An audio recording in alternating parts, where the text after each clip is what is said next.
Bonjour à tous. Qu'est-ce que l'hypergamie féminine?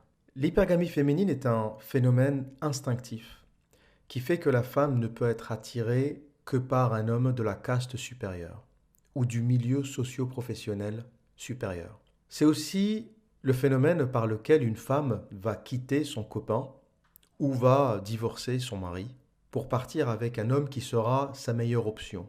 L'hypergamie, c'est aussi la montée en gamme des femmes. Elles passeront d'une gamme à une autre pour essayer de trouver la meilleure option possible en fonction de leur beauté, de leur statut. L'hypergamie explique aussi le taux de divorce élevé et le taux de célibat très élevé dans nos sociétés. Dans une société conservatrice d'il y a 50 ou 60 ans, quand les femmes travaillaient moins ou ne travaillaient pas, il était très facile pour une femme hypergame de trouver un partenaire supérieur à elle. Du moment que l'homme travaillait, il est déjà supérieur à elle. Mais dans une société où les femmes travaillent et où les femmes gagnent de plus en plus d'argent, il est difficile pour elles de trouver un homme supérieur à elles. Pour être supérieur à une femme aujourd'hui, qui gagne déjà 20 000, 30 000, 40 000 euros, il faut gagner 50, 60, 70 000 euros. Et l'écart des salaires entre les hommes et les femmes n'étant pas aussi grand, eh bien il est très difficile pour une femme de satisfaire son hypergamie. Et plus la ville est riche et chère, plus l'hypergamie est difficile à achever, ce qui mène à un taux de célibat très élevé. Lorsque vous êtes un homme à Paris, pour être supérieur au salaire des femmes, il faut gagner 45 000, 50 000 euros par an. À Londres, il faut gagner 75, 100 000 livres par an. À New York, il faudrait gagner 150 000 dollars par an. En Californie, il faudrait en gagner 200 000.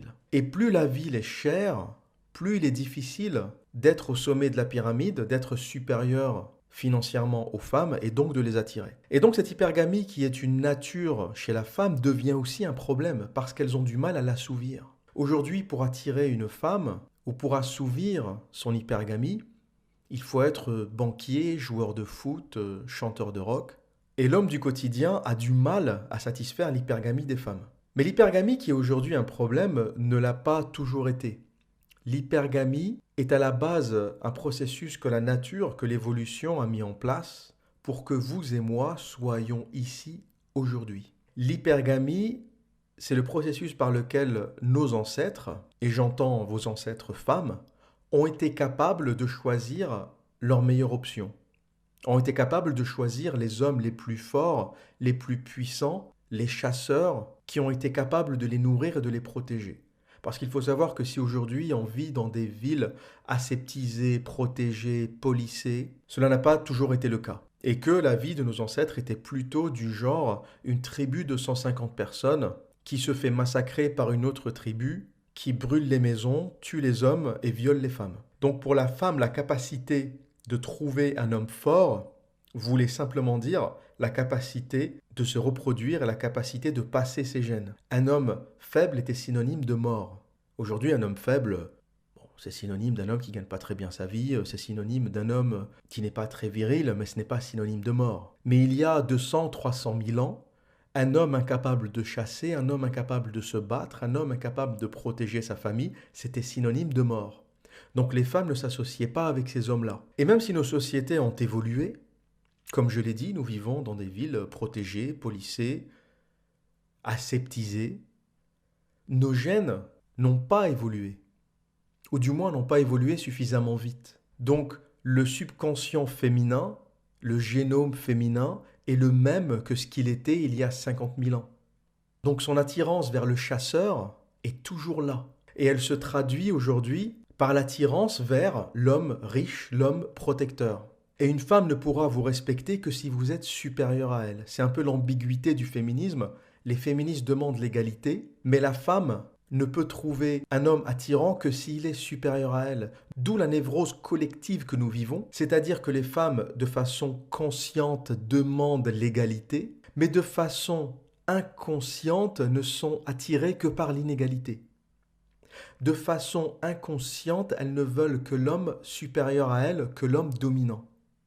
Et donc nous vivons dans une hystérie, dans une névrose totale, parce que l'ingénierie sociale que nous essayons de mettre en place n'est pas en adéquation avec la réalité de nos gènes et avec notre réalité animale. Et cela ne peut conduire qu'à l'impasse que nous vivons aujourd'hui. Les taux de divorce, le célibat dans les grandes villes qui atteint des proportions astronomiques est lié au fait que très peu d'hommes peuvent être supérieurs aux femmes. Et c'est pour ça que si vous observez les comportements dans les bars, dans les boîtes de nuit, dans votre environnement professionnel, la petite secrétaire n'est attirée que par le PDG ou par son manager supérieur. Elle ne sera jamais attirée par le stagiaire qui fait des photocopies. Elle est hypergame, elle ne peut pas être attirée par un homme inférieur. Il y aura toujours des exceptions, il y aura toujours un coup d'un soir, il y aura toujours des histoires à la marge qui ne seront pas forcément basées sur l'hypergamie.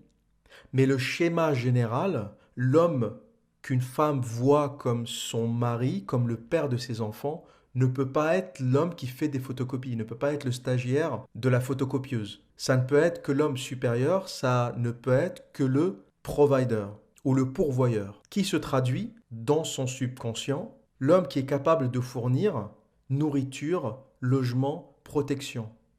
Et l'hypergamie est une pulsion incontournable, les hommes doivent le savoir. L'éducation ne la change pas, l'intellect ne la change pas.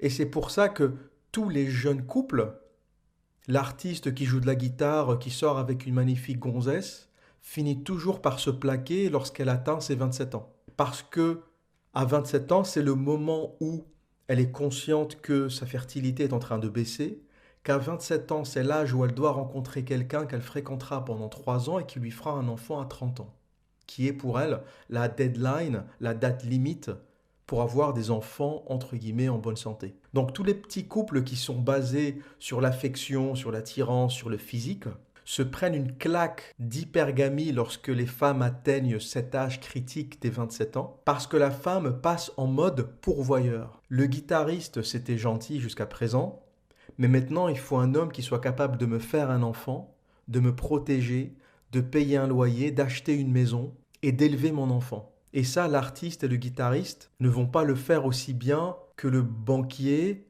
ou l'associé du cabinet d'avocat. Et voilà ce que beaucoup de jeunes ont du mal à comprendre lorsqu'ils se font plaquer.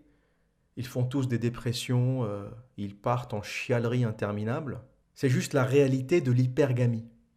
Toute femme vous plaquera si elle trouve une meilleure option. Et plus elle est jolie, plus elle est élevée dans la pyramide de la beauté physique, plus elle visera haut.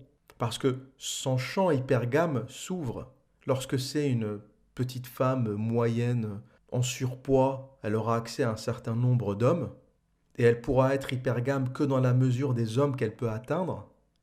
On va dire qu'elle va attirer 30% des hommes.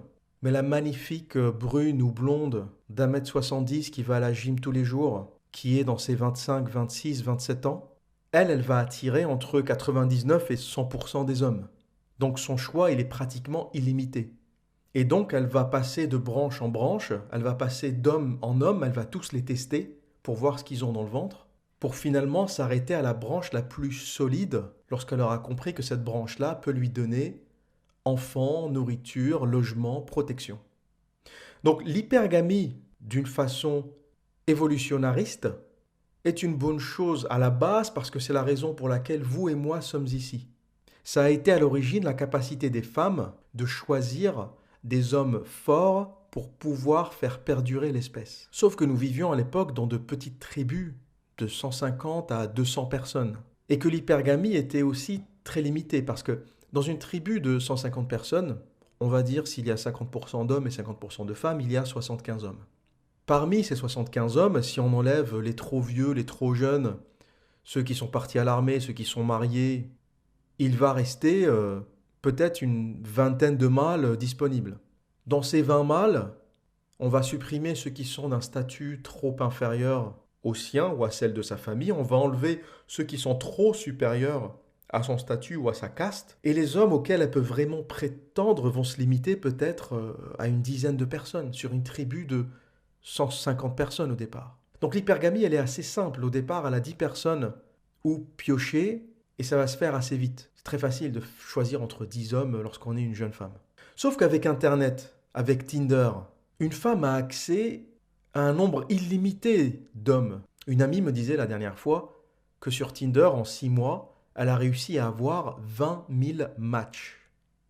20 000 matchs, c'est quand les deux profils se valide. Elle a le choix entre potentiellement 20 000 hommes. Comment voulez-vous qu'un cerveau adapté à une sélection de 5, 10, 15 mâles arrive à faire le tri entre 20 000 mâles? Donc le cerveau féminin se court-circuite. Il n'a pas évolué pour cela. Et donc cette même amie me disait, c'est absolument délirant parce que je commence à discuter avec certains, puis j'enchaîne la discussion avec d'autres.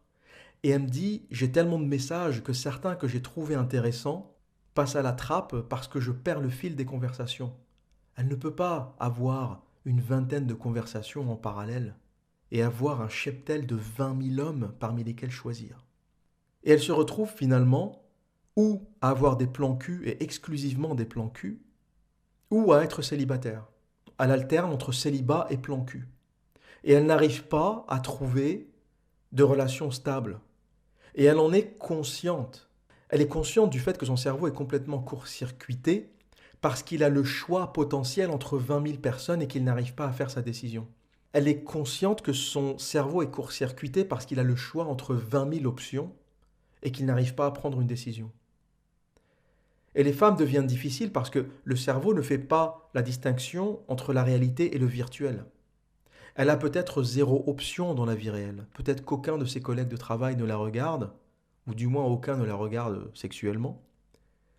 Mais son cerveau ne fait pas la distinction entre la réalité et le virtuel. Même si personne ne se retourne sur elle dans la rue, son cerveau garde en mémoire qu'elle a 20 000 prétendants. 20 000 prétendants dans le virtuel. Et donc elle rejoint le cheptel des névrosés, féministes ou non féministes, mais elle rejoint le cheptel des femmes névrosées qui ont l'illusion d'Internet et l'illusion qu'ils ont un nombre interminable, ou l'illusion qu'elles ont un nombre interminable d'hommes qui les regardent et qui les attendent, qui en réalité n'existent pas parce qu'ils sont dans le virtuel, parce que entre matcher une fille sur Tinder et lui passer la bague au doigt, c'est quand même deux mondes différents. Et dans les 20 000 hommes avec lesquels elle a matché sur Tinder, il y en avait probablement 19 995 qui voulaient juste la baiser. Et peut-être 5 romantiques qui voulaient éventuellement aller plus loin. Et donc l'hypergamie devient complètement out of control, incontrôlable, parce qu'on atteint des nombres inhumains. Nous ne sommes pas programmés pour vivre dans des villes de 6 millions d'habitants. Nous ne sommes pas programmés pour être interconnectés et d'avoir des options à n'en plus finir, à avoir 10 000, 15 000, 20 000 options sexuelles. Et nos cerveaux n'arrivent plus à faire la différence entre la réalité où il ne se passe rien ou presque rien et le virtuel où on a l'impression qu'il se passe tout.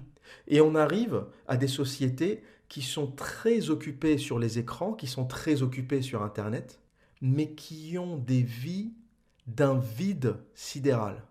Ce sont des gens qui ne sortent plus, qui ne dansent plus, qui ne s'amusent plus, qui ne parlent plus, qui n'échangent plus, qui sont dans la névrose du harcèlement, il m'a regardé, il m'a parlé, et qui ne trouvent un moyen de communication que quand ils sont face à leur écran. Et c'est vraiment la dépression de notre société que de vivre par écran interposé. On traverse des vies sans toucher une main, sans enlacer quelqu'un, sans rire. On se parle par écran interposé. Et quand on se parle dans la vie réelle, on prend peur. Qu'est-ce qu'il me veut? Pourquoi il me parle? Pourquoi il me dit bonjour? Et j'ai aussi compris, en m'intéressant à l'hypergamie, toutes les sociétés traditionnelles. Quand j'étais un peu plus jeune, élevé bien sûr à la sauce féministe, je me demandais pourquoi les religions monothéistes protégeaient autant la femme, pourquoi ils la couvraient autant, pourquoi les Indiens ou les hindous avaient des castes. Et j'ai compris avec le recul que les religions étaient un rempart à l'hypergamie. Nos ancêtres, de sociétés beaucoup plus traditionnelles, ont compris que si on libérait l'hypergamie de la femme, on arriverait à un point de désastre. Qu'est-ce que l'hypergamie poussait à l'extrémité? Qu'est-ce que l'hypergamie poussait à son absolu? Eh bien, c'est le film X, avec une petite Hongroise ou une petite Ukrainienne payée pas très cher, à genoux, avec une bite de 30 centimètres dans la gorge, en train de faire une gorge profonde, avec 3 mecs autour d'elle en train de lui cracher sur la gueule. Voilà ce qu'on regarde tous sur nos écrans après le travail. Et ça ne choque personne. Voilà à quoi a mené la libération de la femme. Des années de progrès, des dizaines d'années de progrès, le droit de vote, le droit de travailler, le droit de voyager, le droit de s'émanciper. Et comme conclusion à toute cette libération, nous avons la gorge profonde et du crachat sur la gueule. Le porno est le sommet, le point le plus haut que puisse atteindre l'hypergamie, la libération absolue de la femme.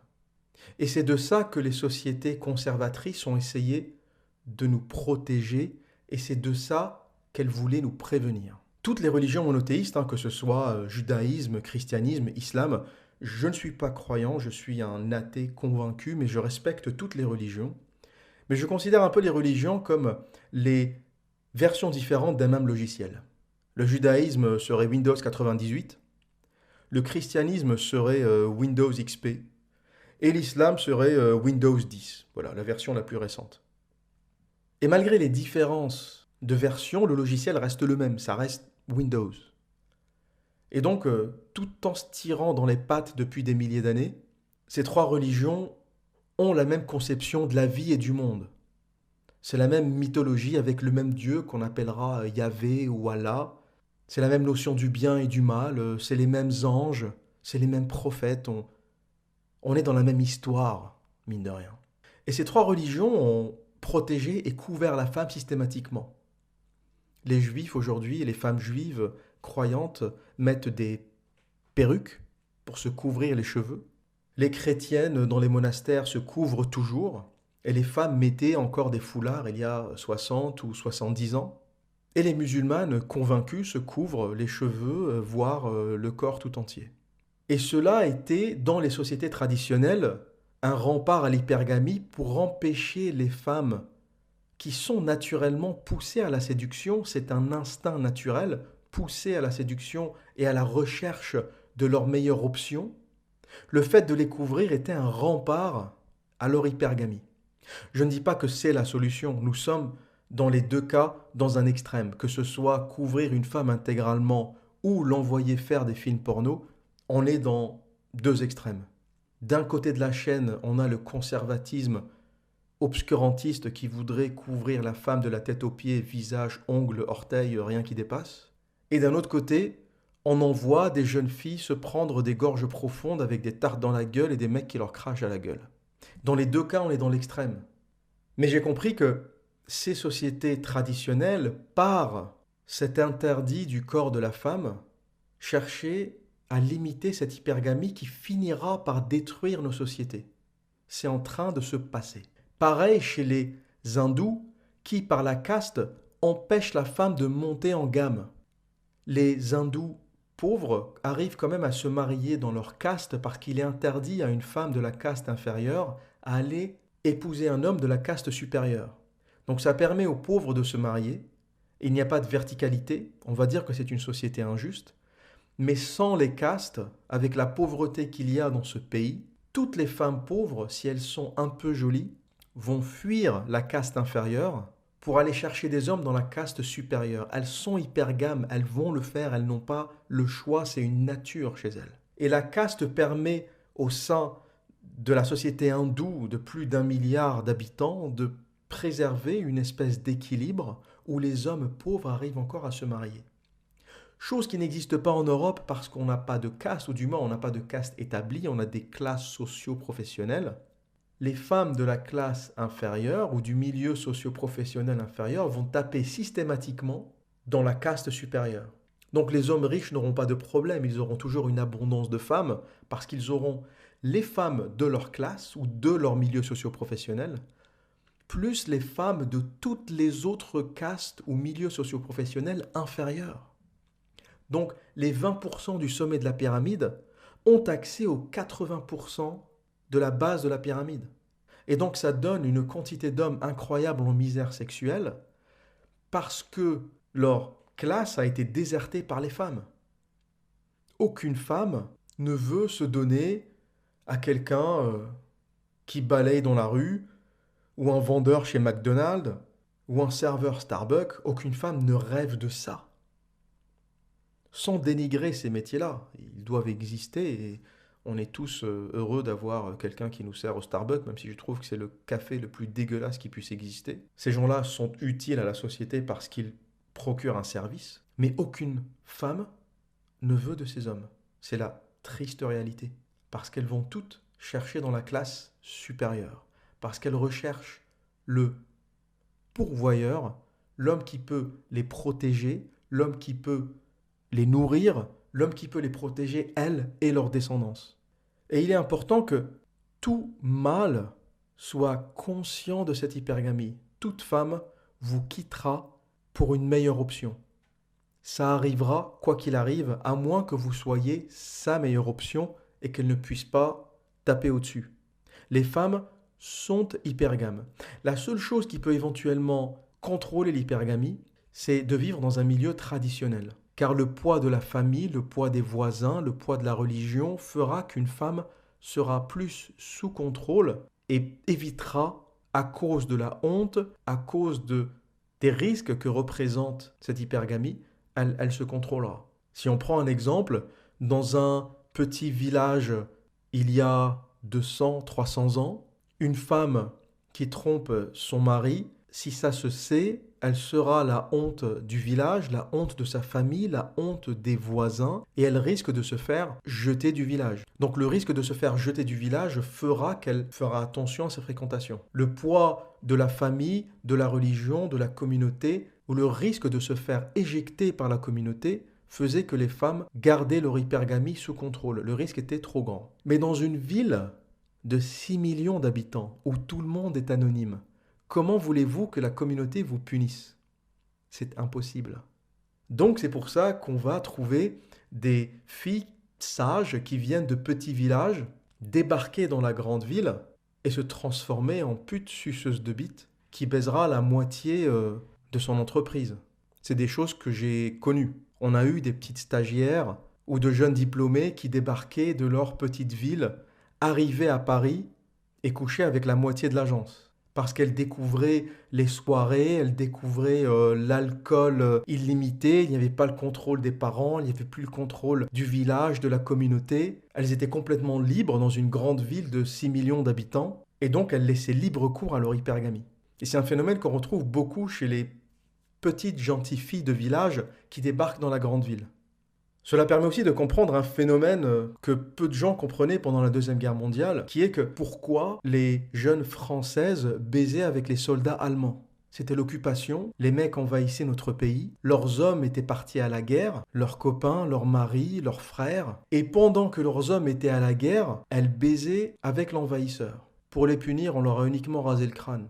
Mais quand on ne connaît pas l'hypergamie, on ne peut pas comprendre ça. Comment une femme française, sous l'occupation, peut baiser avec un soldat allemand? Eh bien, le soldat allemand représente quoi? Le soldat allemand représente la supériorité. C'est un envahisseur qui nous a dominés, qui nous a envahis, et donc qui a le droit de baiser nos femmes. Du moins, c'est comme ça que ça se passe dans le cerveau féminin. Elle ne le contrôle pas. Elle mouillera au bruit des sabots, des bottes allemandes qui débarque dans le village. C'est l'homme supérieur qui débarque. Son cerveau conscient lui dira que c'est pas bien. Son cerveau conscient lui dira que c'est l'occupant, que c'est l'homme qui va tuer son mari, son père, ses enfants. Mais son cerveau inconscient s'est déjà mis à genoux face à l'homme supérieur et elle a envie de se faire prendre par cet homme supérieur parce qu'il représente la force, la protection, le géniteur. Et elle veut ces gènes parce que cet homme supérieur va lui donner des enfants forts, parce qu'il porte les gènes forts. Et c'est comme ça que beaucoup de petits descendants de Français du nord de la France, sans le savoir, ont des grands-parents et des arrière-grands-parents allemands. Ils ne le sauront peut-être jamais, c'est des choses qui ne se disent pas, mais beaucoup de nos grands-mères ont usé d'hypergamie avec des soldats allemands.